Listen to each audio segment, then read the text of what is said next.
In this video, I'm going to give you more of my hints and tips for dealing with your own mental health. It's DADvinci time.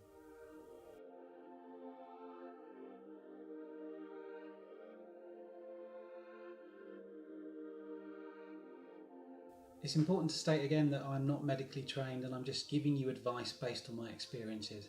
Again, the most important piece of advice I can give you is see a trained professional if you think you're experiencing any problems with your mental health.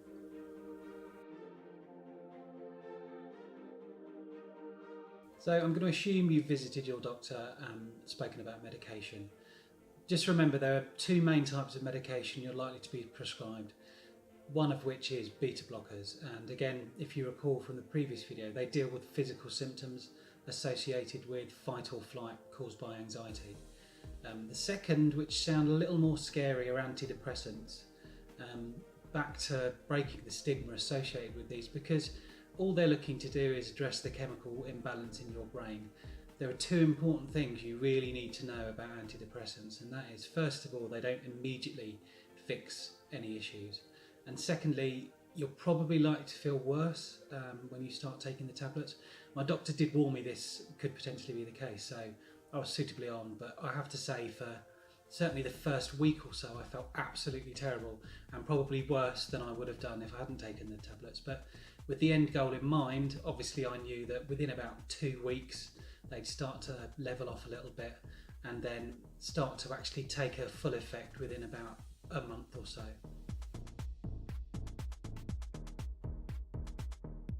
It's really important to set up a routine around your medication. So you need to understand how the medication is going to affect you first of all, so whether that's impairing your ability to drive or affecting your sleep patterns. And accordingly, I've had to schedule my medication so that I take my antidepressants in the morning, and it's a habitual thing to help me to remember. I actually take some beta blockers in the evening, so these are long lasting and they work overnight, designed to stop me feeling anxious in the morning. It's really important you stick to your routine. It will be personal to you, and some people might do the exact opposite, so please bear that in mind. And one last point is, do not stop taking medication unless you've agreed a strategy with your doctor, because the withdrawal effects can be really severe, much like you felt in the beginning of taking the medication. So don't just go cold turkey. Talk to a health professional before you embark on stopping taking any medication.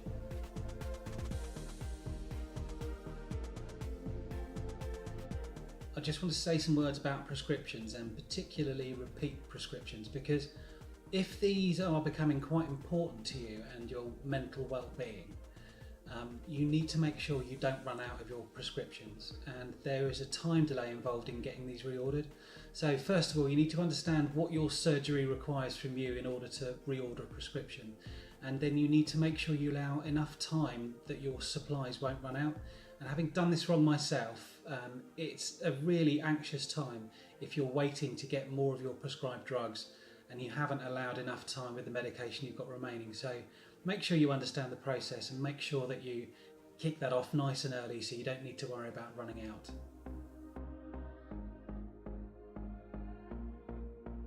I just want to talk a little bit about anxiety attacks, because quite often they're the most public and visible episodes that you might come across.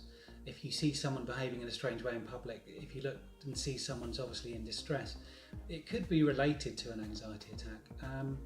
If you find yourself in such a situation, you've got a really difficult time ahead of you, because you're somewhere public, which is likely to cause anxiety in itself, and also then the thoughts that are coming into your head are making it even worse.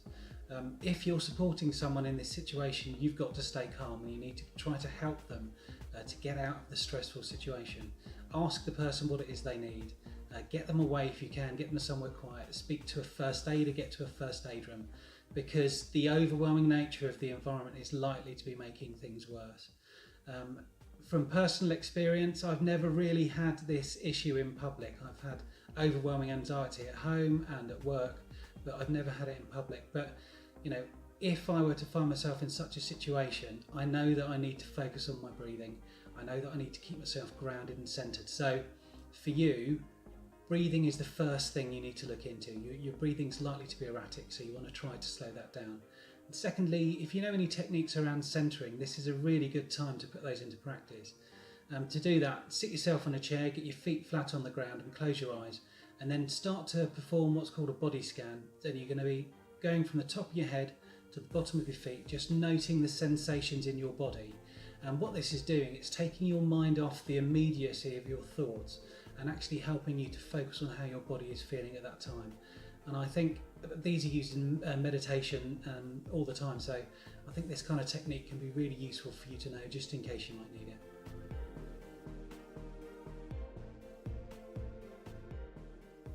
You are going to have good days and you are going to have bad days. And the sooner you realise that, I think, the easier it becomes, because then you can stop beating yourself up for feeling bad or feeling like you don't want to deal with the world on that particular day. And I know that once I started to realise that, it was another weight lifted from me, because I knew that it was okay to be not okay. And you need to recognise that yourself. And if you've got someone close to you that you can talk to and be honest with, then that's really helpful. But the most important thing to note is it is going to be up and down, and there's no way of telling immediately how long that's going to be for.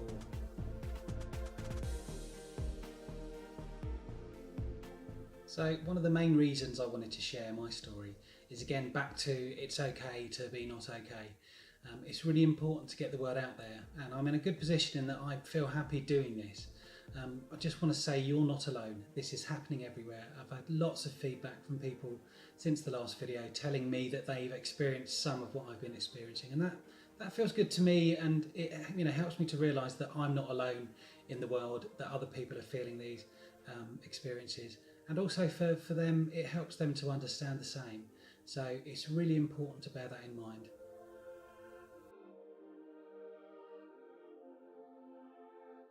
If you are supporting someone and you say you're going to be there, please be there.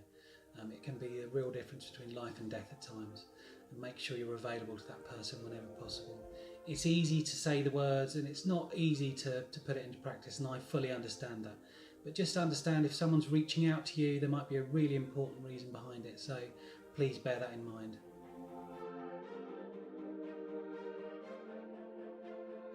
So what does this mean day to day? I can't currently watch the TV. I certainly can't watch reality TV shows because they make me feel a bit depressed about the state of the world, and apologies, because I know they're really popular, and it's certainly not any judgment on my part if you enjoy those kind of programmes. I can't listen to the radio because old songs fundamentally depress me, particularly if they're associated with a memory, and new songs similarly make me feel anxious. My doctor joked that perhaps I'm just turning into a grumpy old man, which may well be the case, but I certainly can't listen to the radio.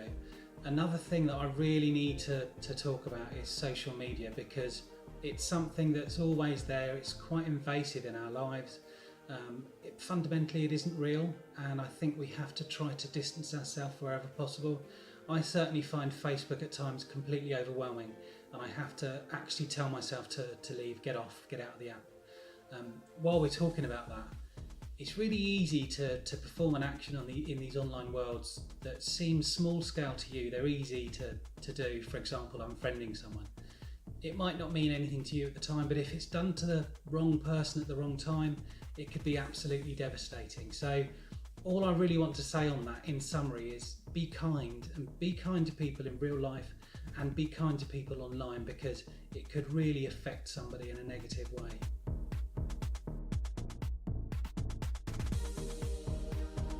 So what's next? I've been referred to counselling. I've already had an initial consultation on the phone. I had to fill out a survey, which was quite lengthy, but we went through the outcome of the survey on the phone. This helped the counsellor to understand my situation. And off the back of that, I've been recommended cognitive behavioural therapy, so that's the CBT I mentioned in the last video. I quite like exploring the inner workings of the mind, so I'm quite excited about how that's going to work, and obviously I'm going to report back as to how I find that via a video such as this, and let's see how that goes. I'm really looking forward to it.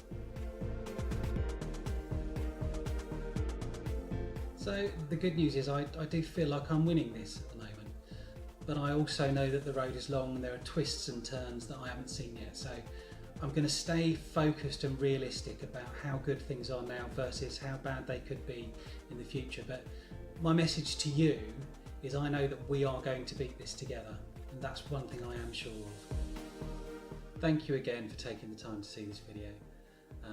The link to the full article is in the description below. As always, if you enjoyed the video, like, subscribe, hit the bell icon and stay tuned to DADvinci.